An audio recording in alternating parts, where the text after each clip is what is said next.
Hello students, स्वागत है आप सभी लोगों का ऑल्टरनेटिंग करंट में। तो बेटा चैप्टर बहुत ही धांसू है, डर भी आपको लगता होगा। अच्छे से फील लेनी है, 2 तार लीजिए, प्लग में लगाइए, पकड़ लीजिए प्लग को ऑन करके, बहुत ज़बरदस्त फीलिंग आ जाएगी ऑल्टरनेटिंग करंट की। ऐसी हरकत मत करिएगा वरना ये आपको नुकसान पहुँचा सकती है। बट मैं बता रहा हूँ कि अगर आपको फील लेनी हो तो इस प्रकार से फील आ सकती है ऑल्टरनेटिंग करंट की। एसी करंट बहुत ही ज़बरदस्त तरीके का एक एक्सपेरिमेंट मतलब इनोवेशन था जो सर निकोला टेस्ला ने किया था। और इसका जो एसी करंट जब से एग्जिस्टेंस में आया है उसके बाद दुनिया में कई प्रकार के चेंजेस हो चुके हैं। कई प्रकार की क्या मतलब कंप्लीटली चेंज हो चुकी है अपनी लाइफस्टाइल, अपनी दुनिया आज की तारीख में। अगर हमारी ज़िंदगी के अंदर अगर मान लीजिए इलेक्ट्रिसिटी कुछ दिनों के लिए हटा दी जाती है तो हम लोगों के लिए वो बहुत ही मुश्किल हो जाता है उस टाइम पर सर्वाइव करना भी। मतलब आज की तारीख में बिजली 10 मिनट के लिए भी चली जाती है तो भी हमारे लिए बहुत सारी चीज़ें बहुत मुश्किल हो जाती हैं। तो आप सब जानते हो कि भाई इलेक्ट्रिसिटी का हमारी लाइफ में बहुत इंपॉर्टेंस है। मज़े की बात क्या है कि अब तक जो अपन लोग इलेक्ट्रोमैग्नेटिज्म पढ़ते हुए आए हैं, इन सब में हम लोगों ने अधिकतर टाइम जो बातें करी है करंट की, वो करी है only and only DC current के ऊपर। एसी करंट के ऊपर बात ही नहीं करी बहुत ज़्यादा। एसी करंट के ऊपर हम लोग पहली बार यहाँ बात करने वाले हैं इस चैप्टर में। चैप्टर बहुत ही छोटा सा है, बिल्कुल लल्लू सा चैप्टर है। हम लोगों को एक्चुअली बहुत ज़्यादा कुछ दिया ही नहीं है इस चैप्टर के अंदर। छोटे मोटे से सर्किट दिए हैं, तीनों इंडक्टर्स कैपेसिटर रजिस्टर जोड़ दिया है सर्किट में, 2-4 चीज़ें क्वालिटी फैक्टर, पावर फैक्टर, ये सब चीज़ों के ऊपर बात कर ली है। एज सच कोई बहुत ज़्यादा इस चैप्टर में नहीं दिया है, थोड़ा बहुत रेजोनेंस वगैरह दे दिया है, वो अलग बात है। वो तो जो होना है ऑब्वियस वह तो होगा ही। आरएमएस वगैरह के ऊपर बात कर ली है।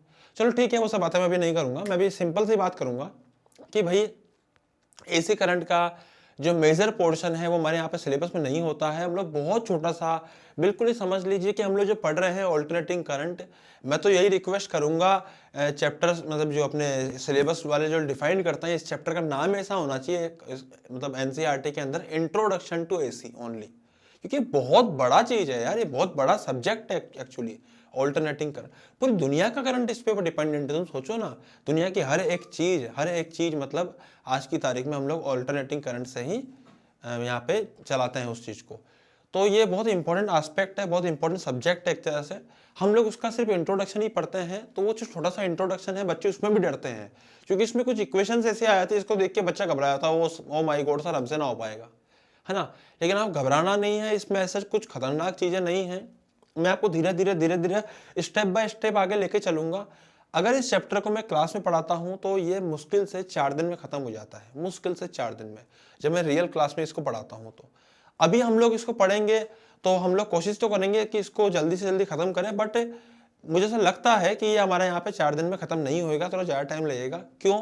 क्योंकि इसको मैं थोड़ा स्लो बताऊँगा और इसके अंदर इसमें जो पुरानी चीज़ें यूज़ होती है, सच लाइक कि यहाँ पे कॉम्बिनेशन ऑफ एसएचएम यूज़ होता है, यहाँ पे थोड़ा बहुत फेस के बारे में बातें होती है जो अपन लोग एक्चुअल में वेव में और एसएचएम में पढ़ते हैं। तो ऑब्वियस बात है, अभी तुम लोगों ने अकेड लर्निंग के अंदर एंड नर्चर के अंदर तो एसएचएम और वेव नहीं पढ़ा है, इसलिए हमारा धर्म बनता है कि हम आपको वो सब चीज़ें भी साथ में बताते हुए चले। तो एसी यहाँ पे आ चुका है बेटा। एसी के अंदर जो फेजर डायग्राम या फेज या फिर जो इक्वेशंस आएंगी साइन की, साइन कर्व की, वो मैं आपको समझाते हुए ही चलूंगा, इसलिए तो मैं टाइम यहाँ पे ज़्यादा लूंगा। Getting my point? तो अब पहली बात क्या है कि भाई इसको बनाया कैसा या किस प्रकार से ये ऑल्टरनेटिंग करंट के ऊपर बात करेंगे। मैं आपको एक एग्जाम्पल देता हूँ, समझिएगा। जैसे मान लीजिए कि एक कोयल हम लोगों ने ली है, बहुत बढ़िया सर शानदार कोयल हम लोगों ने ले ली है। बेटा ये कोयल जो है ये यहाँ से घूम सकती है ओमेगा से। लो भैया, ओमेगा से कोयल घूम सकती है, बहुत ही मजा आ रहा है। हमने क्या करा, इसको एक मैग्नेटिक फील्ड में रख दिया। ओई मैग्नेटिक फील्ड में रख दिया। सर डॉट डॉट क्यों ले रहे हो? क्योंकि magnetic field is coming outside the surface plane, यहां से बाहर आ रही है मैग्नेटिक फील्ड। बहुत ही जबरदस्त, उम्दा, शानदार, ऐसे मैग्नेटिक फील्ड बाहर आ रही है। ऐसा ऐसा ऐसे ऐसे करके हम लोगों ने इसको बना दिया है। कोई बड़ी बात नहीं है, यहाँ पे हम लोगों ने इसको बना दिया है ऐसे ऐसे। बहुत बढ़िया साहब, बहुत ही सुंदर। ऐसे हम लोगों ने मैग्नेटिक फील्ड ले ली। बेटा समझना बात को मैं क्या कर रहा हूँ। देख मैग्नेटिक फील्ड जो है वो बी मान लेते हैं हम लोग, बी कांस्टेंट मैग्नेटिक फील्ड थी। अब क्या कर रहे हैं हम लोगों ने, कोयल लिया है ऐसे। समझना बात को, अगर तू बुद्धि चलाए तो मैग्नेटिक फील्ड जो है वो बाहर की तरफ है ऐसे यूं, और जो एरिया वेक्टर है, सरफेस एरिया ऐसे है तो एरिया वेक्टर भी ऐसे होएगा। Getting my point? This is the magnetic field, this is area vector. अब समझ में आ रहा है ना, दिस इज मैग्नेटिक फील्ड और दिस इज एरिया वेक्टर, ऐसे दोनों की डायरेक्शन है। What is the angle between area vector and magnetic field right now is 0। अब सही है ना, दोनों के बीच का एंगल इस वक्त 0 है। अब समझना मेरी बात को, अच्छे से समझना बात को बेटा। इस मोमेंट पर फ्लक्स एट t बराबर 0 इन दिस एग्जाम्पल, ध्यान समझना इस बात को, मैं क्या बोलना चाह रहा हूं आपको। इस एग्जाम्पल में t बराबर 0 पे फ्लक्स कितना होगा। सोच, एरिया वेक्टर सामने है, मैग्नेटिक फील्ड भी सामने है, तो भैया पूरी की पूरी मैग्नेटिक फील्ड उस एरिया वेक्टर से निकल रही है, मतलब उस पूरे एरिया वेक्टर में से मैग्नेटिक फील्ड अच्छी खासी निकल रही है। और कितनी निकल रही है, मतलब कितना फ्लक्स निकल रहा है, उसको हम लोग यहाँ पे आसानी से लिख सकते हैं, वो आएगा b इंटू एरिया। बेटा कई किताबें लोग इसको क्या करते हैं, मतलब बुक्स के अंदर लोग पाई आर स्क्वायर लिख देते हैं। अब ठीक है यार, तो समझता है area vector pi r square ही होगा कोयल का। अगर मैं कोयल को रेक्टेंगल बना दूंगा तो ऑब्वियस बात है पाई आर स्क्वायर नहीं होगा। ये इतनी बुद्धि हमारी भी चलती है। अभी आई बात समझ में, तो हम लोगों ने इसको ऐसे लिख लिया है। अब मैं आपको दोबारा बात करता हूं, ध्यान समझना मेरी बात को। ये लिख लिया आप लोगों ने, सॉरी ये समझ लिया, लिखना नहीं है बेटा, अभी सुन लो, मैं लिखा दूंगा आखिरी में। इधर B है, इधर A है। सोच के देख, B is magnetic field, A is area vector. अब सोच, ऐसे ले लिया मैंने, इसको देख रहा हूं मैं सब तरफ से मोड़ मोड़ के देख रहा हूं ना, ऐसे ऐसे बिल्कुल सही है भाई, कोई दिक्कत नहीं है। अब मैग्नेटिक फील्ड तो कहीं जाएगी ही नहीं, पर सोच अगर मान लीजिए ये जो कोइल है इसको घुमा दिया हमने, बेटा कोइल ऐसे है, समझना, ये कोइल ऐसे है, एरिया वेक्टर सामने है, बी भी सामने है, बट अगर मैंने इसको घुमा दिया जो ऐसे, तो अब क्या होगा, ये B है, ये A था, और घूमने के कारण अब A हो चुका है जो इधर। अभी बात समझ में आ रही है? फिर कुछ देर में आ जाएगा इधर इधर। अब सोच, इधर B था और एरिया इधर हो गया। बेटा एरिया इधर होने का मतलब क्या है कि ये जो अपना सरफेस है वो ऐसे हो जाएगा। सोच, फील्ड लाइन इधर है और सरफेस ऐसे है, एक भी लाइन इसमें से नहीं जाएगी, तो इस केस में फ्लक्स 0 हो जाना है। हाँ भाई, बात समझ में आती है? अबे आती है ना बात समझ में, घुमा घुमा के देखना है।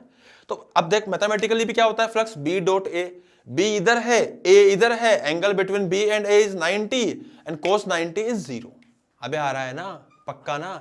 तो भैया ये B हो गया, ये A हो गया, दोनों के बीच में एंगल 90 हो गया और cos 90 0 होता है। ये हमें समझ में आता है, इसको हम लिख सकते हैं, लेकिन अभी लिखना नहीं, अभी सुनना है। अभी आ रही है बात समझ में?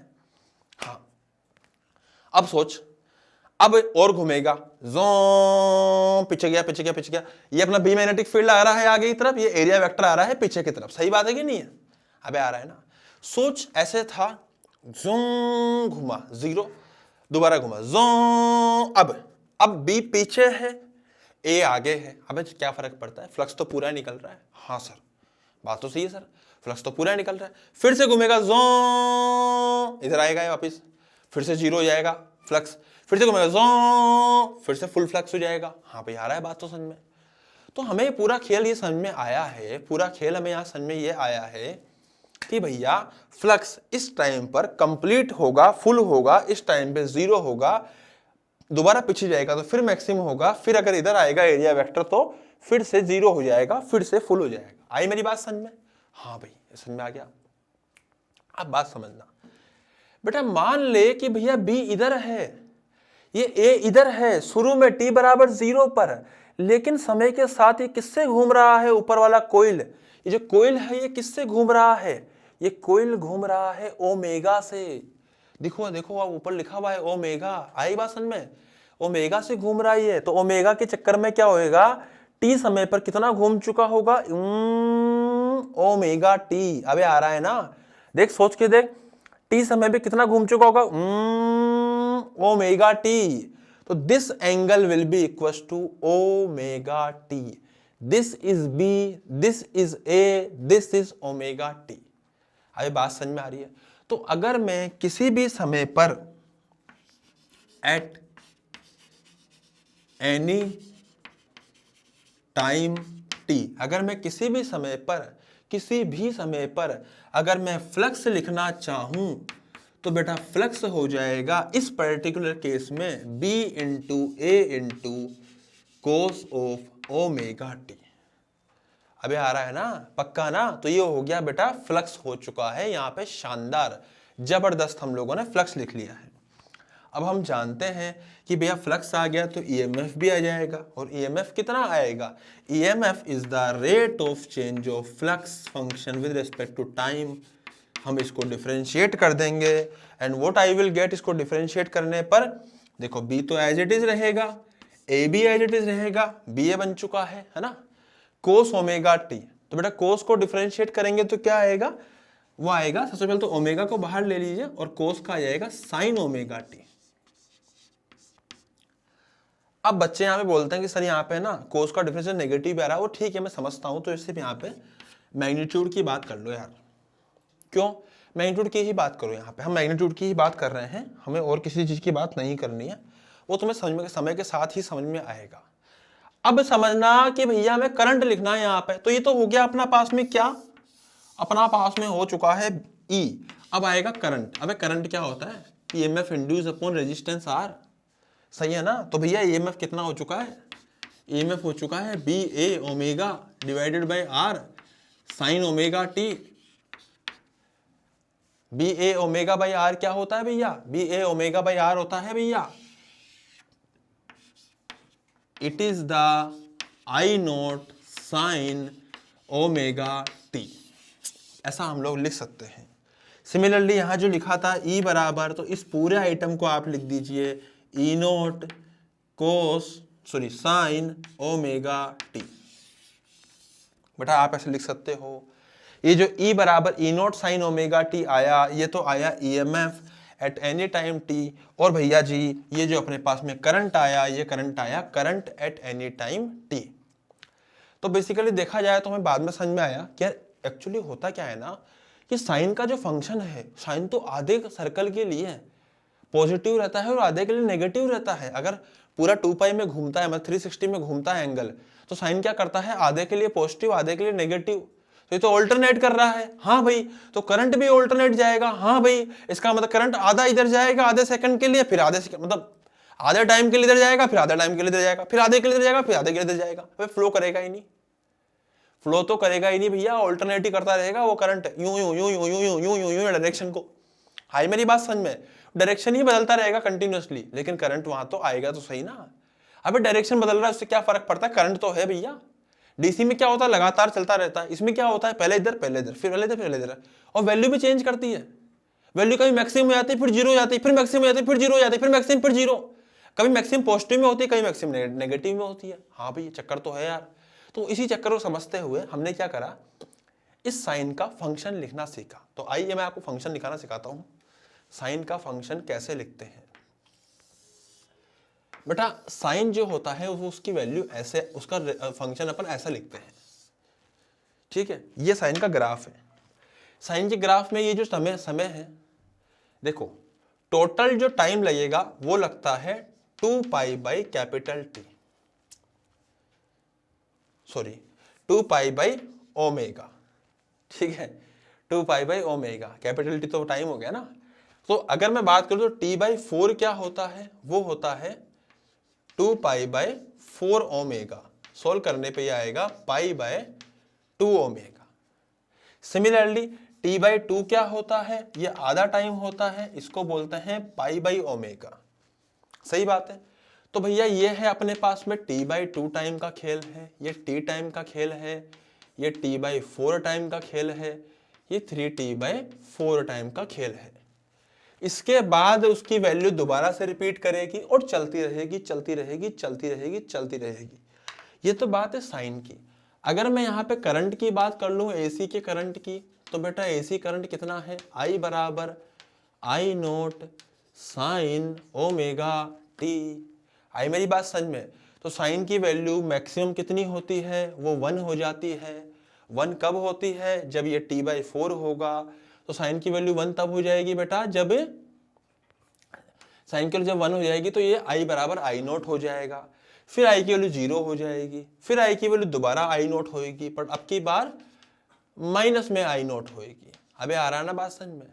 तो इस प्रकार से ये पहले पॉजिटिव फिर नेगेटिव, पॉजिटिव में मैक्सिमम, नेगेटिव में मैक्सिमम, बीच में जीरो, 1 2 3 बार जीरो हो गई। जब पूरे साइकिल की बात करूं तो पहले जीरो से स्टार्ट हुई थी, फिर जीरो हुई, फिर आखिर में दोबारा जीरो हो गई। अबे आ रही है बात समझ में। 2 बार मैक्सिमम हो गई।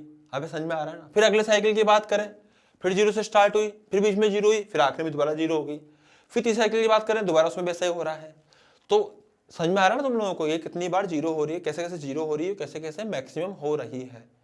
साइन के साथ अगर मैं सिर्फ साइन की बात करूं तो बेटा साइन थीटा का ग्राफ ऐसे बनता है। जो सिर्फ साइन थीटा होता है उसका ग्राफ ऐसा बनता है। ये है थीटा, ठीक है।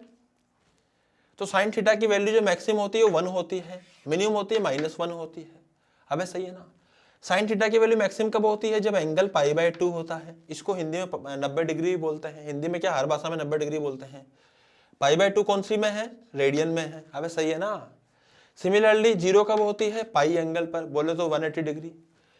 फिर दोबारा -1 कब होती है? 3π/2, बोले तो 270 डिग्री। फिर जीरो कब होती है? 2π पे, बोले तो कितना होता है? 360 डिग्री। अबे आ रहा है ना। तो ये साइन का एक्चुअली कर्व होता है।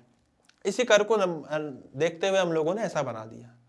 सर आपको क्या पता t/4 पर ही 100% π/2 होगा? बेटा वैल्यू डाल के देख लीजिए। देखो थीटा बराबर ओमेगा टी। थीटा बराबर क्या होता है? Omega T. तो थीटा हमें निकालना है। ओमेगा कितना है? 2π/कैपिटल T multiply by small T कितना है? अगर मैं t/4 की बात करूं तो t/4 है। बेटा ध्यान से देखो, कट जाएगा, एंगल बचेगा π/2। आई मेरी बात समझ में। इसका मतलब जब समय कैपिटल t/4 होगा तब एंगल π/2 होगा, और एंगल जब π/2 होगा तो साइन की वैल्यू 1 होती है, और जब साइन की वैल्यू 1 होती है तो यहाँ पे I बराबर I0 साइन ओमेगा टी। तो ये तो 1 हो गया, तो ओनली I0 बचेगा, जो कि बच रहा है। इसका मतलब जो भी पढ़ा वो सही था। अबे समझ में आ रहा है ना। तो भैया अगला देखो, अब मैं बात करूंगा थीटा बराबर ओमेगा इंटू टी की। ओमेगा कितना हो जाएगा? 2π/t, और स्मॉल टी मान लीजिए t/2 ले लेते हैं अपन, तो t/2 ले ले, काट डाल, कितना बचा एंगल? पाई।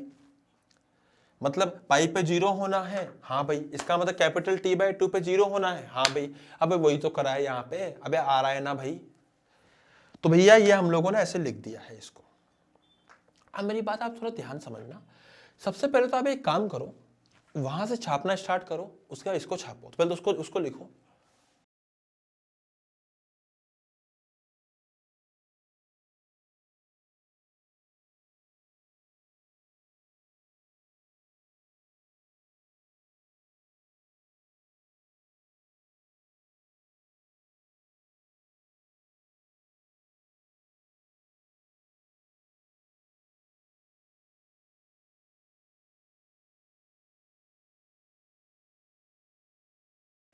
हाँ जी, तो आपने इन दोनों चीजों को छाप लिया है ना। अब मैं आपको बताता हूं कि यहाँ पे कुछ और चेंजेस हम कैसे कर सकते हैं।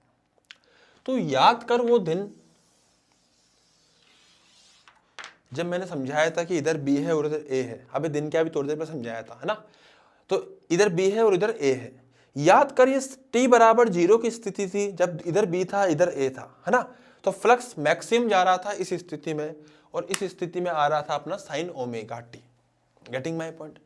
बेटा सोच के देख, तो सोच के देख कि मान ले कि पहले जिस t बराबर 0 पर इधर B होगा, और पहले से ही अगर ये इधर ना होकर एरिया पहले से इधर है, जो इनिशियल में ही जो एरिया दे रखा है, और वो एरिया मान लीजिए हमें दे रखा है कितना, जैसे मान लेते हैं उसका नाम रख लेते हैं अपन, बड़ा फ्लक्स जो हो जाएगा वो हो जाएगा B into area into cos of,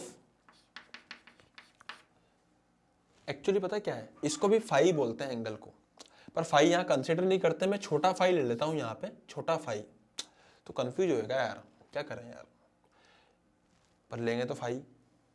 चल कोई बात नहीं, फाई ले ले। ये फाई अलग है, ये फ्लक्स है, ये इनिशियल फेज है। क्या है बेटा? इसको इनिशियल फेज बोलते हैं।